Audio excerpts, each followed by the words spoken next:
Good afternoon, everyone, and welcome. We'll give everyone perhaps one more minute to join, but in the meantime, I'd encourage everyone to briefly introduce themselves in the chat and also let you know that we're recording this event. So if you would prefer not to be recorded, feel free to turn off your video.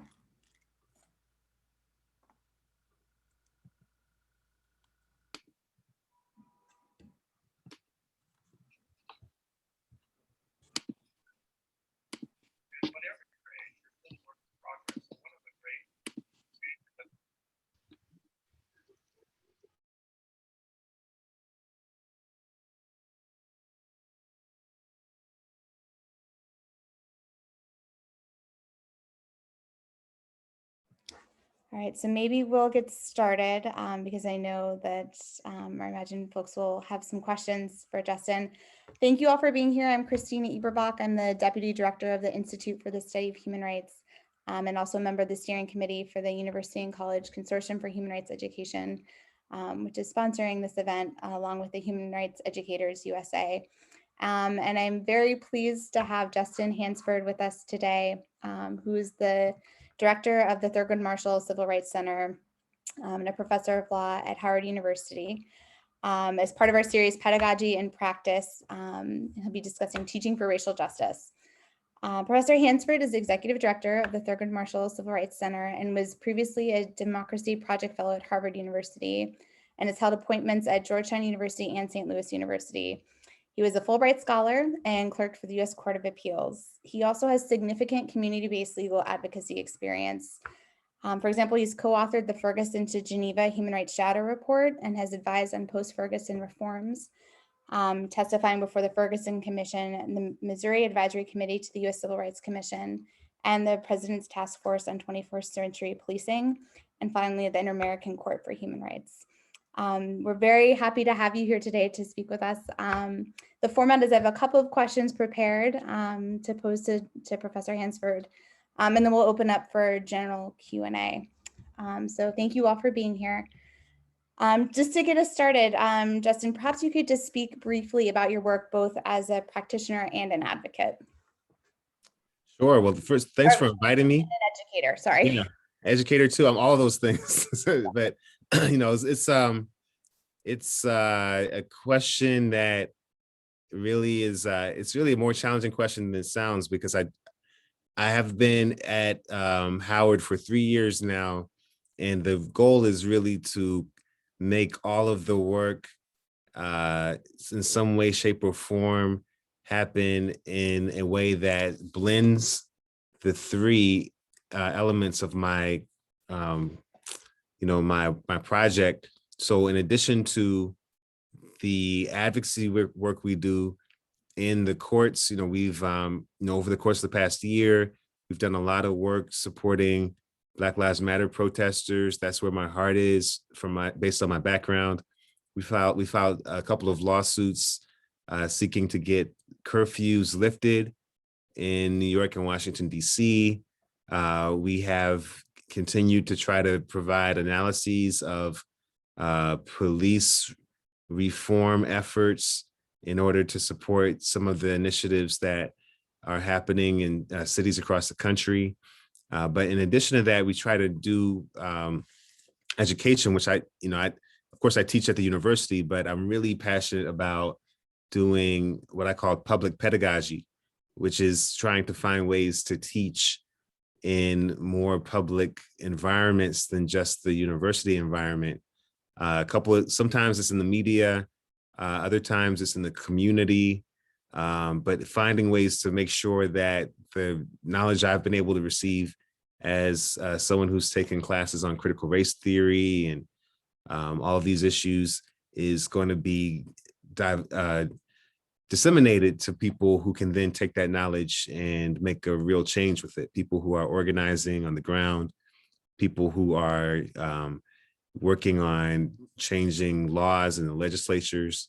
And that ends up being a large part of my work day, in addition to, of course, teaching constitutional law and running what we call our movement lawyering clinic, which is it's a pretty new concept This idea that there is, in addition to being a civil rights lawyer and a human rights lawyer, you could be a movement lawyer. So before this clinic was started this year, I taught a clinic called the Human and Civil Rights Clinic, HCR Clinic.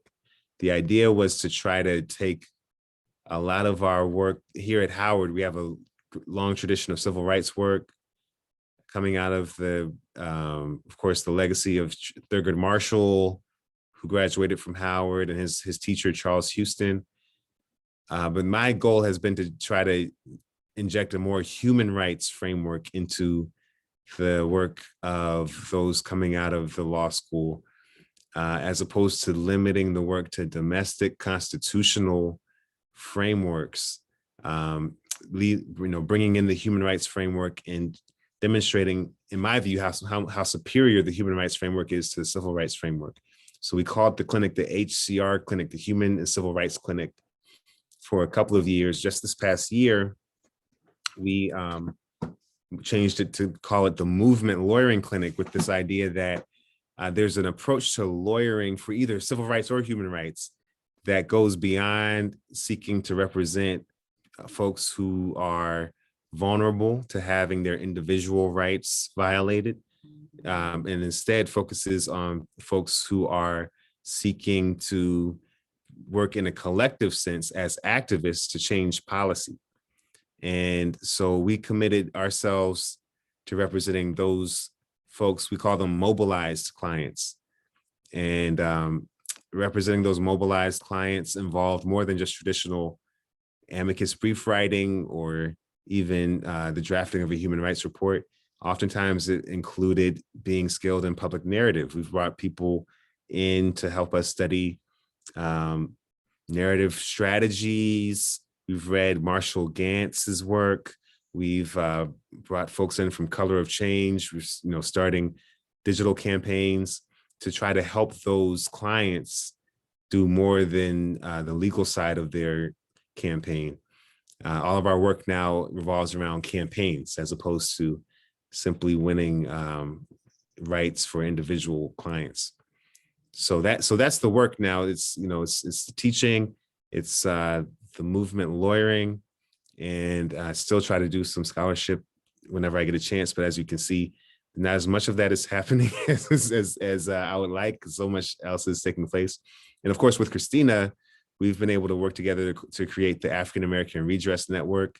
I'm sure she's already told you about that in depth, so I don't want to take up too much time with that, but that's been one of the highlights of the year for me, being able to bring in our work on reparations, which we have also been doing on the International Human Rights platform at the UN, at the Inter-American Commission for Human Rights, coming out of the Organization of American States. Finding ways to do that advocacy has also been a real key part of my work over the past year. Great, thank you. You've touched on this a little bit, but can you speak to how you feel like your work as a practitioner has influenced your teaching on and about human rights and racial justice? Well, certainly in the clinic, it's the work and the teaching go hand in hand. And it may be vice versa. It may indeed be that the teaching influences the work. For me, I am constantly so I'm in this posture where I'm doing, so I teach the clinic, our movement lawyering clinic, teach con law, but I didn't mention I also run something called our Thurgood Marshall Civil Rights Center. And so where the clinic is driven towards primarily teaching the students, and many of you are clinicians, so you understand what it means to be a clinical professor. At the center, the goal is to do the work. And you're not teaching anyone necessarily, unless it's public pedagogy.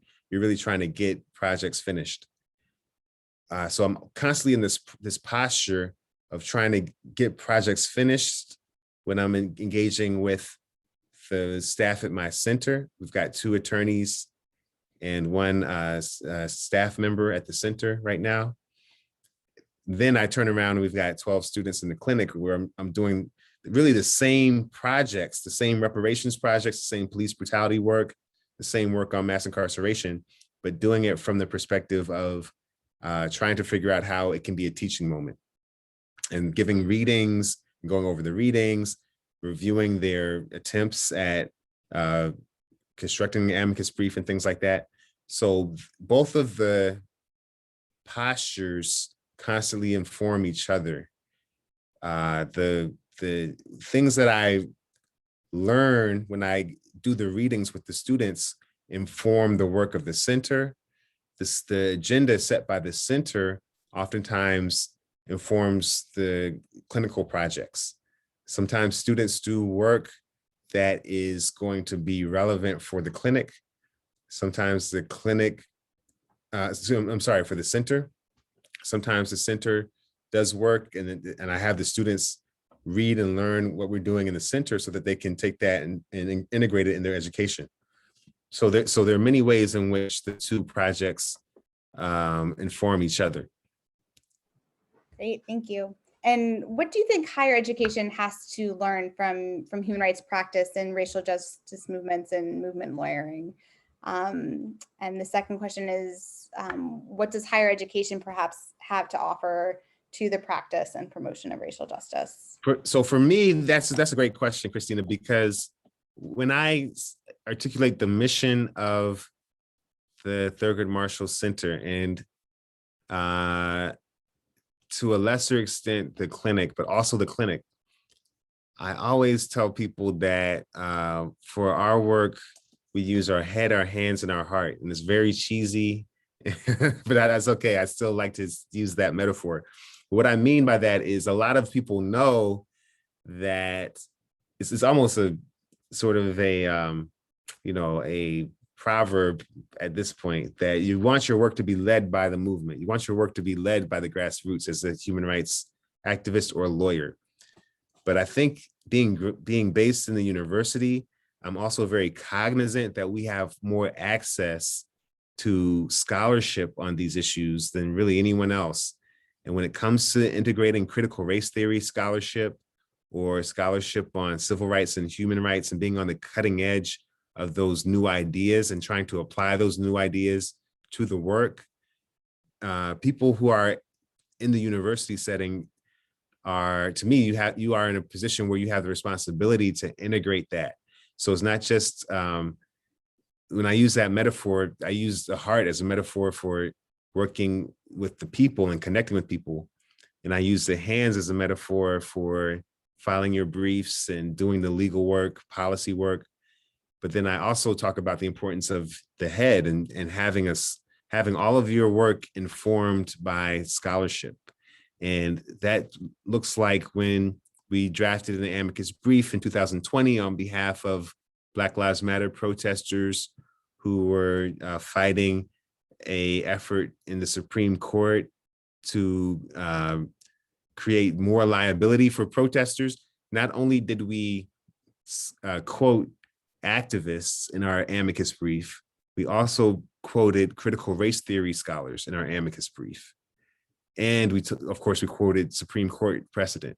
So all three of those communities were part of the process: the scholars, the activists, and the lawyers. And for us, that's really our trademark as a center. All of our work is always going to include all three of those components to it before anything goes out of the door. And that's really the quality control that I add to the Thurgood Marshall Center's work. Thank you. And we have a number of colleagues from different centers around the country, so I'm sure they'll have some wonderful follow-up questions for you on that.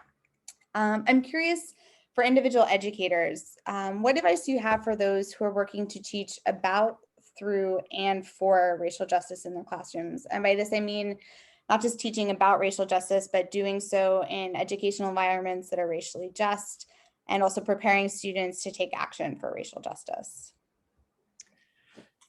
Well, I would say that one of the first things to do is to understand that racial justice is a complex field of study, and it's going to take research, and there are differing opinions on many different core issues.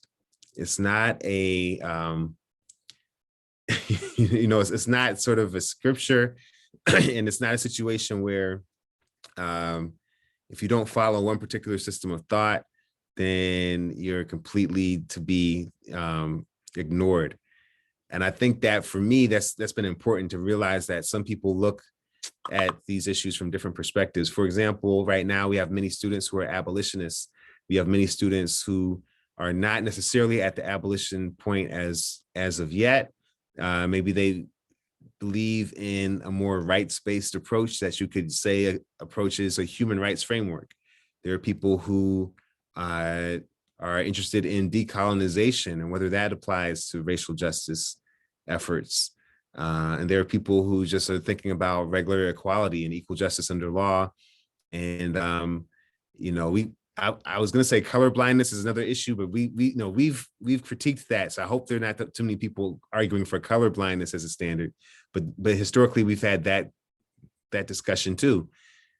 These are debated topics, and that should be part of your discussion. You should have a analysis of what racial justice means to your classroom, to your students, and you should base it in literature and scholarship. Certainly is not the case that everyone who is racially diverse knows the answer automatically because of, growing up with an experience, although their personal experiences are relevant. Again, there are many different ways to conceptualize both the problem and the solution. And personal experience does not, to me, dictate which one of those concepts you're going to try to apply in a particular situation. So I'm here at Howard, historically Black college, the largest historically Black law school in the country. So I can tell you that from firsthand experience. We are a very diverse student body when it comes to racial justice issues, and that's the way it should be. And everybody here has had their personal experiences with racism, but it does not dictate everybody here, having the exact same opinion on ways to move forward. So that's one thing I would say to people is to really think of the racial justice issue. And as I know you do, but just a reminder, think of the racial justice issue as a substantive issue with multiple different scholars having multiple debates that needs to be very thoroughly analyzed. Certainly not an essentialist position where people have the right answer because of the way they were brought up or whatever, or even, this may be controversial, but even the community that you came from, again, there are a lot of different debates happening in these communities. Coming from a certain community does not mean you automatically know what the solutions are to these problems. It may mean that you're probably more experienced debating the issue because it directly impacts you. So it is at the top of your mind all the time. But I still think you have to engage the literature on racial justice. So that's the real advice I'd give people. It doesn't have to be critical race theory, even though that's what I advocate for. Critical race theory, Kimberly Crenshaw, Cheryl Harris, Charles Lawrence. All of these ideas are really central to my way of thinking. But there are other other racial justice scholars that you should also consider engaging in the classroom before you start to do the work.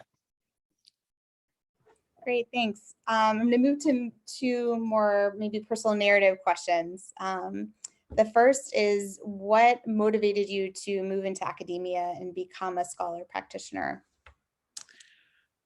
Good question. I started out by researching a personal hero of mine, Marcus Garvey. This is a historical research project that I did in law school. I had no clue that I'd be a law professor. I just loved the process of reading and writing about my hero. And then after I graduated, I got invited to a symposium on the 40th anniversary of the assassination of Martin Luther King. And there were all these wonderful scholars there. Charles Lawrence, critical race theory scholar, Natu Setu, Native American critical race theory scholar. It was just a wonderful experience to be on that panel talking about my ideas around not just this individual activist, but also how he contributed to the racial justice ideology and concepts of the 20th century. And I just loved it. And I said, I want to be back in that environment some way, somehow. This is 1 year after I graduated from law school. So I focused on doing scholarship and trying to get into the position. I was very blessed to be able to get this job a few years after that. So it's been about 10 years now. I've been a professor. It's hard to believe it. You can see the gray hair growing in, hairs plural, growing in. So you can tell that I've been doing this for a while, and it's been a very rewarding career for the last 10 years for me. I definitely recommend it to young people all the time. Thanks. And the next question, you can pick and choose to answer one or both parts of this question, but what for you has been one of the major successes for you as an educator while you're working to teach and promote racial justice? And what have some of the biggest challenges been? Oh, that's a good question. You know, in terms of as an educator, the challenges have changed over time. Two different challenges that I want to raise up. When I was before I came to Howard, I was at St. Louis University, and Mike Brown was killed, and I was protesting, and is not a very diverse law school at that time. It may have changed since then, but at that time it was not. And compared to Wash U, which was the more national one, most of the folks there were from the St. Louis area. A lot of folks there were children of police officers who were very much against what I was doing.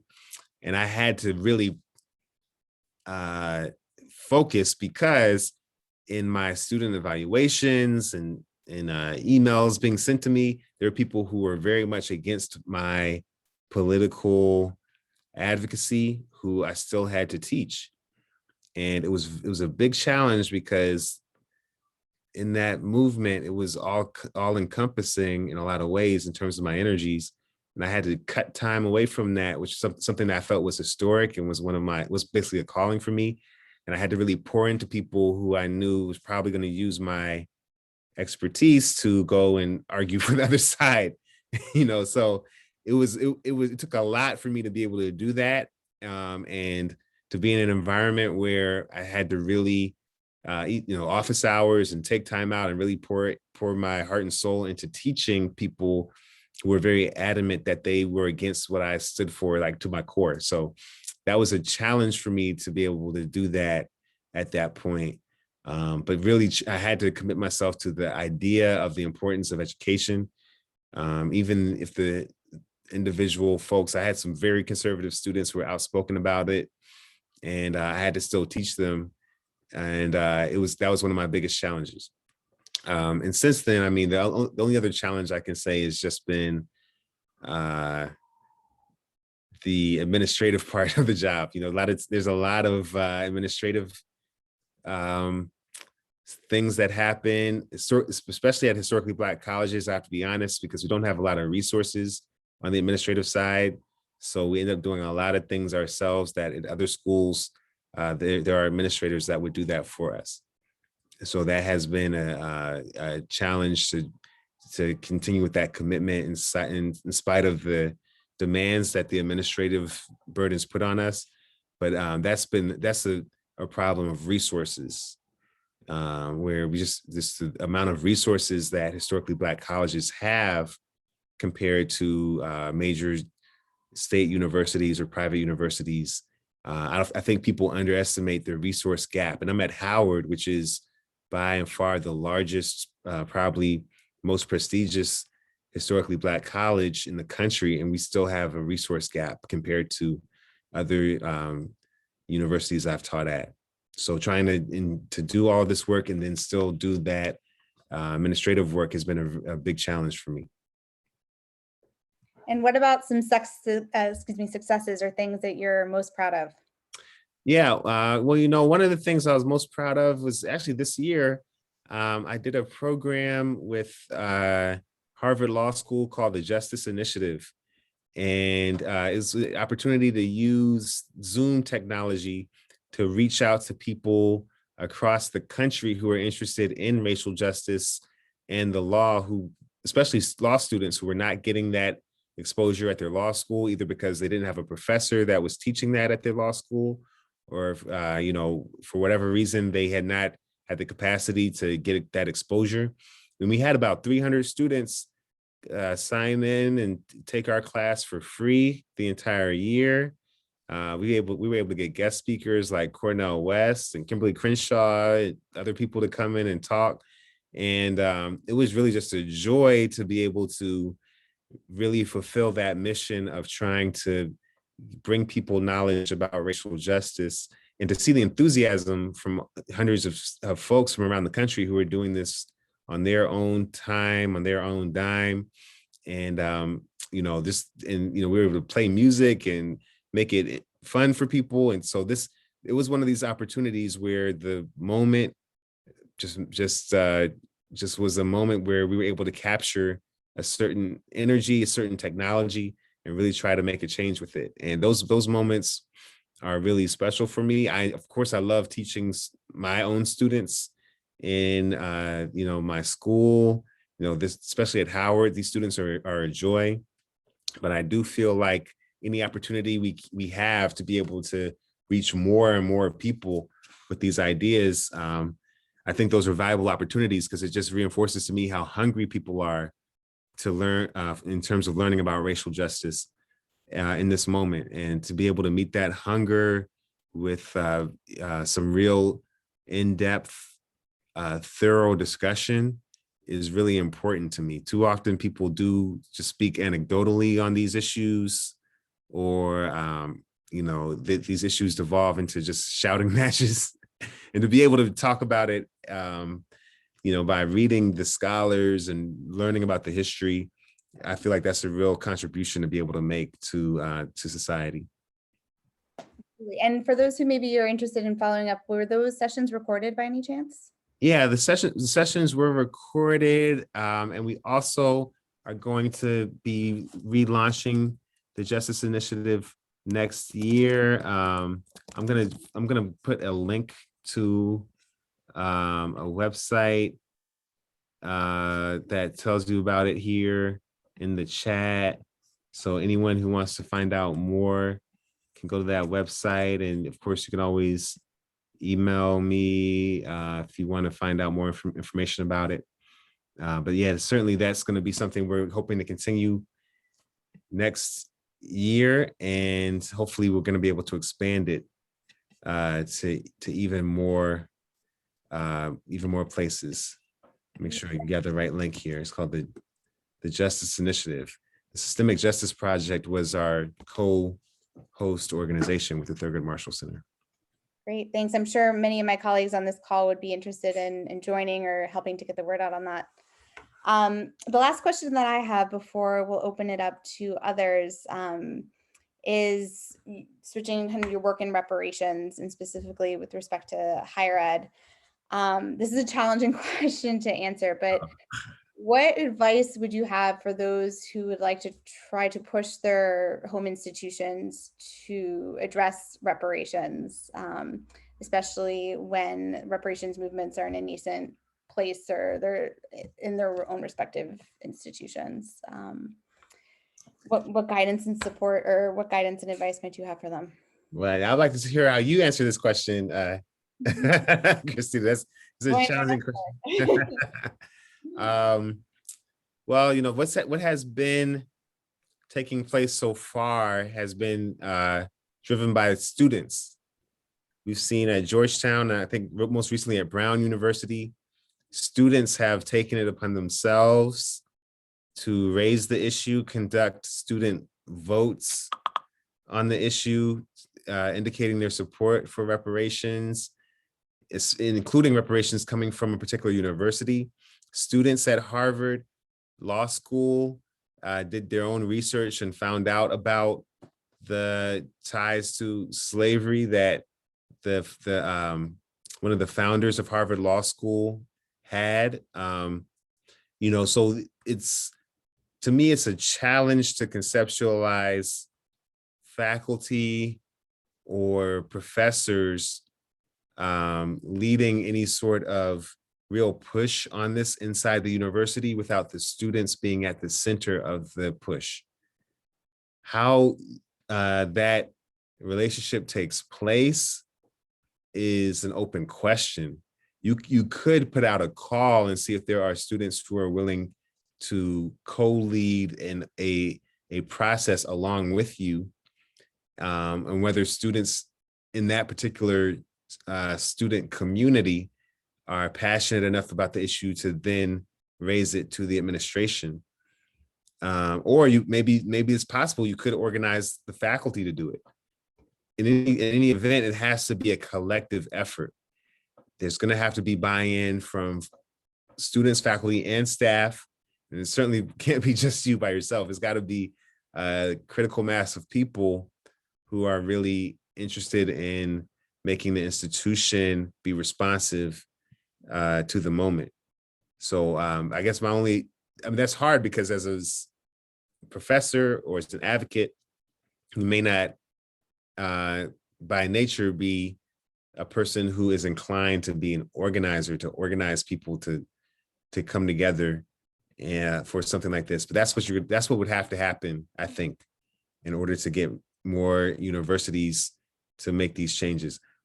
I will say that at the Redress Network, we are hoping to partner with an organization called the National African American Reparations Commission that specializes in organizing for reparations.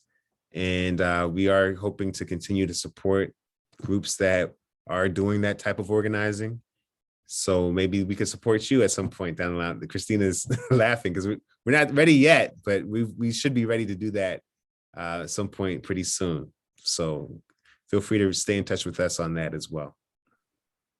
Thank you so much. I'd like to invite those who are here with us today to unmute yourself and pose a question. And also, before we move into Q&A, if you'd like to receive information about other events and initiatives of UCCHRE, please feel free to throw your email into the chat and we'll make sure you get added to our listserv. Sarita. Thank you very much for this talk. I'm from St. Louis myself, but calling in from the University of New Mexico. I'm very interested if you could say a little bit more about teaching conservative students. That is a challenge for us all, and how to be, I don't know, how much did you challenge?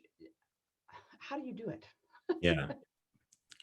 It was, that's a great question. I was teaching those students in, it's a big section, introductory class that had nothing to do with racial justice.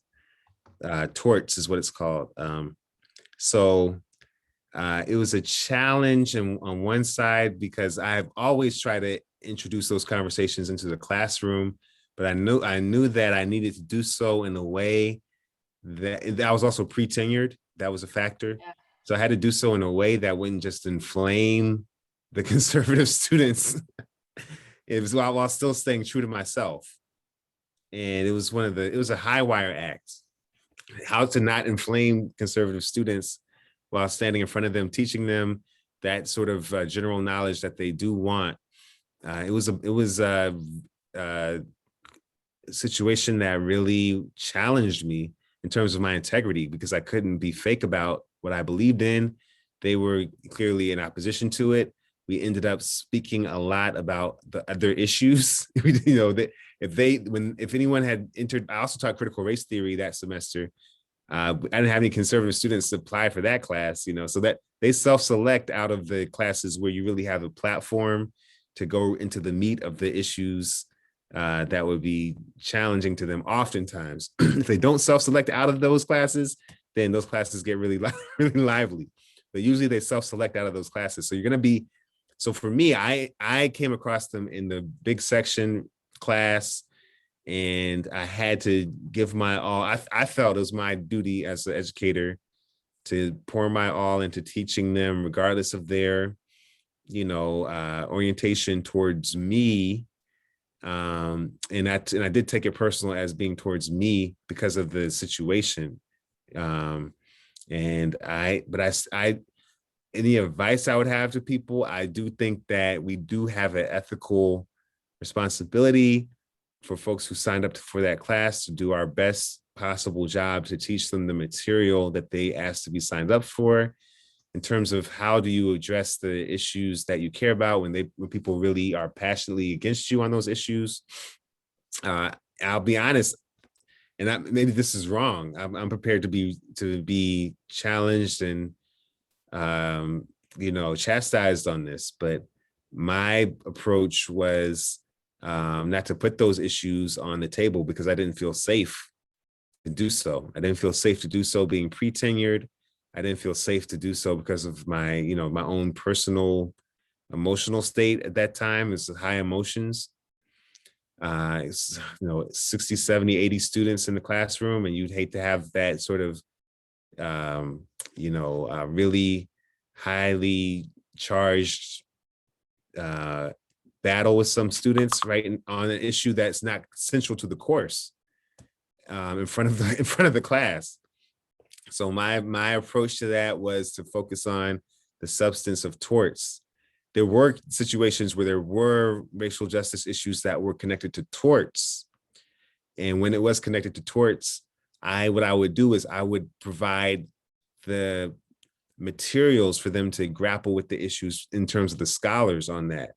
I would not make myself the source of the racial justice-based opinion, because I didn't want it to be just about me going up against their disagreement. Disagree with the scholar if you must. You don't have to disagree with me on that. So those were my approaches, but I have to admit that I didn't spend a lot of time that semester focusing on those issues in the class unless it was directly connected to the syllabus that I had already put together before all of those issues started. But, I think that's a challenge for folks who are in classes where they know that they need to raise these issues now, particularly because of the attitudes of people in the classroom. And my only, I guess if I do have, I'm just talking myself into some advice, I would say, make the debate happen between the scholars and the students, not between you and the students, so that they have to respond with substance. And it's not just a personal back and forth. Thank you. That is super helpful. I'm glad. Christy, I think I saw your hand raised. Thank you so much for being here and sharing your wisdom. I'm going to try and ask a heart, hands, head question. So I'm really getting to the personal narrative, and I love that you cited Marshall Gantz, and I've been looking at, integrating his work, and as well as Joanne Archibald, who's an Indigenous Stole scholar who also brings spirit into those three. But I'm wondering, with your work on Ferguson and within the Ferguson community, from the heart element being, I guess, what your learning was, if you are willing to share from that perspective, and whether or not you created any sort of support structures, and whether or not there are structures that can be useful within the higher education, maybe cross university institutions that could be created, and then that application of activism when you went with Mike Brown's family and the community from Ferguson to testify at the UN. Are there opportunities, I guess, on these issues right now to maybe bring more voices, even through technology, since you've done that, to the UN or to the Congress and, young youth activism as well. How's that for a multi-layer? You can go where you want. But I'm here in Minnesota, so I want to hold up Dante Wright, George Floyd, Philando Castile, and so many others that were obviously grappling and need wisdom and supports from outside too. Thank you. Right. Well, could you tell me again, what was the question that you're asking? That's great. It's great to learn all these things. I also wrote down Joanne Archibald. I'm going to look that up, but I was trying to, so you were asking about the question. So your the personal experience for you from the heart level of what you learned through the Ferguson, the work that you did with Ferguson, bringing all the way up to the UN, and what we might be able to learn today in our context here in Minneapolis, I guess. Yeah. You know, there's a lot of things I've learned. I mean, so boy, one thing that I learned, you know, that there's so from the heart perspective, it's so easy for folks to say, well, we're going to follow the lead of the community or the activists without, I think with experience, and you probably would, you know, this as well, Christy, is that the activists disagree sharply. So, you know, it's hard to say the position to say that we're going to follow the movement or follow the activists is really, even though I said it earlier, as our position, it's really not a sufficient coherent position because there's so much disagreement that happens within the movement. And so navigating that while being able to build the trust of people who may be disagreeing with each other, but, you know, being the lawyer in the room, you get a little bit of leeway, or being a scholar, you provide a certain value to different folks who maybe even have different agendas somewhat, but are in the same movement. That's a balancing act. So to me, I think one lesson I learned would be to be prepared to be very uncomfortable because there are going to be disagreements amongst the community members. And my position was I wasn't here to come down from on high with the answers for people. My position was to really be of service to folks, but then the discomfort comes when you're in service to folks, and there are other folks who you look at me like both the people who are in disputes with each other who are in the movement, and you want to support them both, and you're caught in the middle. But from a service position, I started to become comfortable with the idea that I can support, I can even go ahead and say, because I think it's well known, DeRay McKesson and some of the people from Campaign Zero, Black Lives Matter, at the organization, Ferguson protesters, all these people have had high profile dust ups again and again. And I work with all three of them. And that's my commitment. That's what I believe is my role, is to be a support to the movement as a movement lawyer. And that means everybody in the movement, even the people in the movement who hate each other, I don't need them to hate me because I'm not trying to compete to be another activist. I have a particular position. So for me, staying in my lane as whether as a lawyer, as a scholar, staying in my lane meant being very much willing to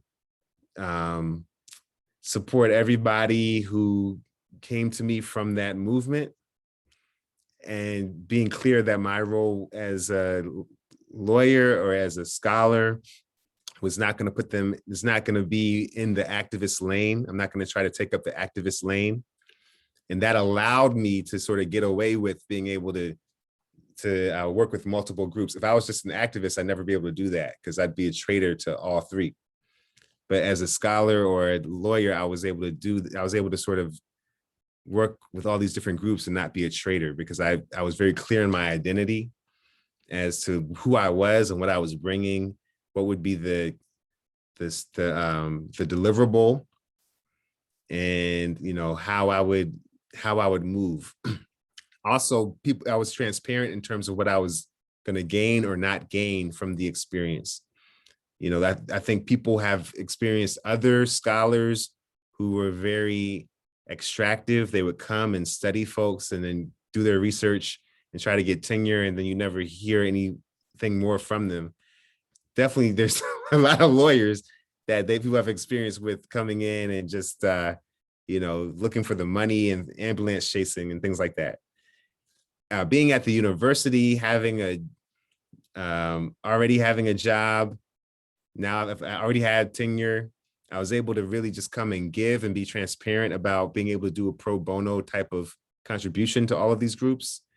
And that really helped gain trust, because I was very clear that I wasn't in it for the money, and I already had, the tenure stuff out. So I wasn't necessarily in it just to take and extract and go, but I was going to try to show up. And, I built community with people. When people were in trouble, I found ways to help them.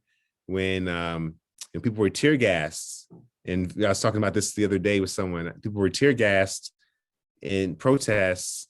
I was showing up to protests with things to help them get the tear gas out of their eyes. So when you have that ability to build relationships with people, in terms of I think the heart metaphor is helpful there, because once you're able to build relationships from the heart with people and build that trust, then the whole entire project is better. It's more pure. There's more trust. There's more transparency. It's longer lasting. There are people who I worked with in Ferguson in 2014 that I can call today, and I still interact with today, long after I've left St. Louis, long after the protests in Ferguson ended. We're still in touch with each other because it was pure and it wasn't just extractive. And so those are the things I would say. I was sort of rambling, but I do think that the ability to be very clear in my lane and what I was contributing and communicating that to people, I think that helped me to navigate a very difficult space to navigate. I'm wondering if I can ask a follow-up question to that. You talk about your unique position as a movement lawyer as opposed to an activist allowed you to have a unique positionality. And I'm curious if that advantage, if we can learn it, like human rights educators, if there's a unique position there, or others who are working within human rights can learn something about that positionality from a movement lawyering perspective, or whether you think that's really particularly unique to movement lawyering. No, I don't think that's unique. I think human rights scholars, human rights lawyers, I think if you're very clear in your positionality and you enter from that perspective, people are going to be able to work with you and allow you to contribute. Now, one thing I will say as a movement lawyer and also as a human rights lawyer, it sometimes becomes the case that people have too narrow of a conception of what you can bring to the table. And it's sort of like, people are in a legal bind. It's like you have a broken fax machine and you call the tech guy and you're just like, look, just fix the fax machine and keep it going. And he says, oh, well, I'm a graphic artist. I can help you make this picture better and all these things. And they're just like, I just hired you to do one thing. So that can happen. And that's one of the challenges that I've come across recently. But again, if you're able to really build community with people, then people will be more open to collaborating with you in ways that even go beyond their narrow conception of your role. So I don't think your role has to be narrow, but you do have to be clear in what your role is, I believe, because I think that helps to really move the relationships forward when you're working with people. Thank you. Shelley?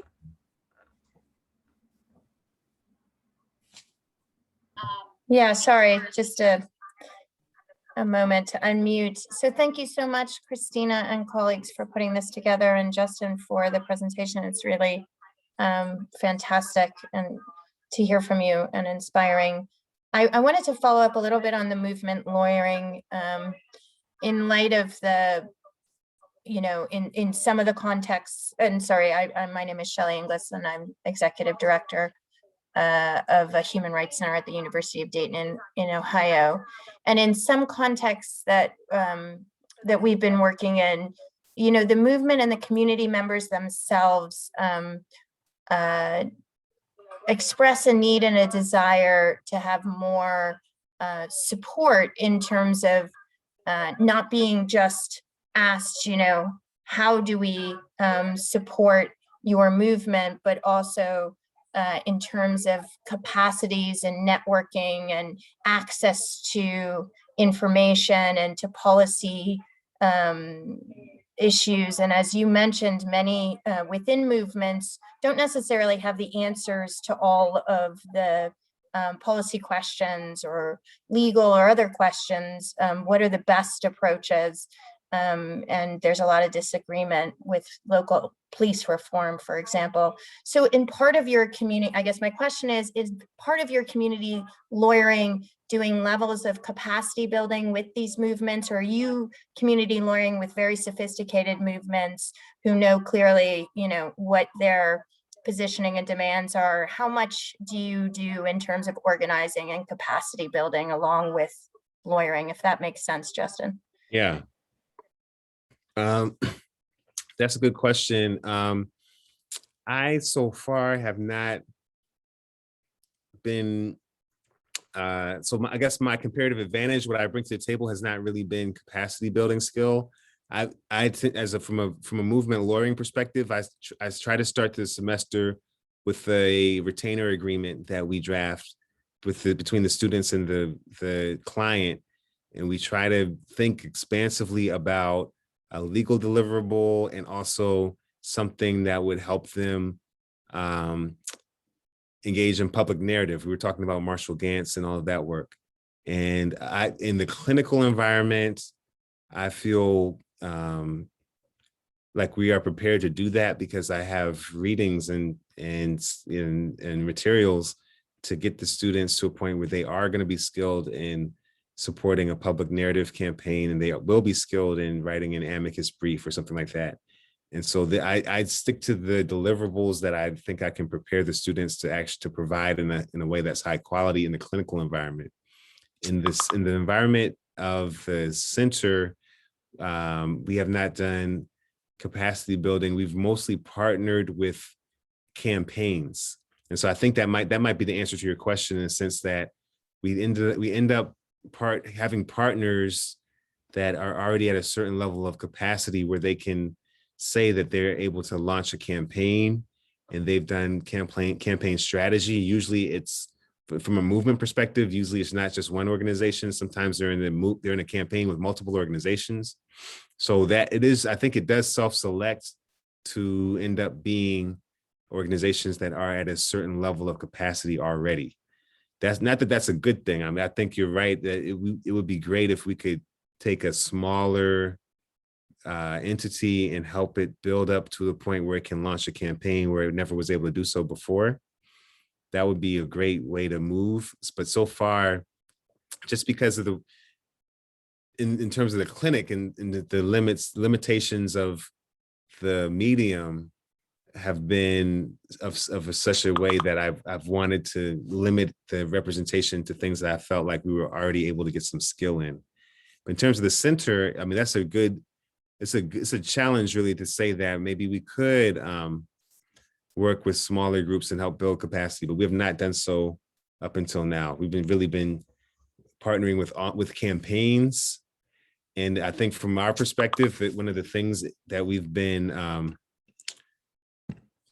that's been driving that is our desire to ensure that the partners would have the resources to really to be equal partners with us.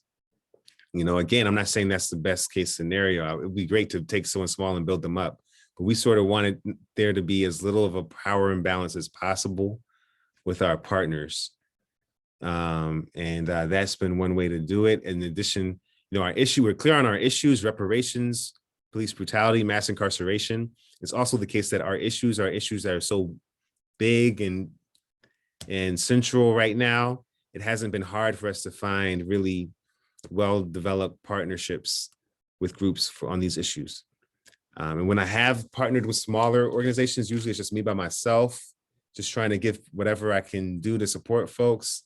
But that has not been as institutional as the partnerships with the more developed organizations. It's a good question. Well, it's 2:00, so we won't take any more of your precious time, Justin, but I want to thank everyone for joining, and to you, Justin, for making the time to share your thoughts and perspectives. We really appreciate it. I do want to flag for everyone that we're going to be having our annual meeting on August 2nd with Catherine Sickink, who will be our keynote speaker in the afternoon, starting around 1. We'll be sending out an email, but if you want to mark your calendars. And we are also going to begin planning for next year. So if you have suggestions about other webinars or discussions that are of interest or would support your work, please share those with us. And Justin, thank you again. All right, thank you. Thank you very I enjoyed much. it. Take care.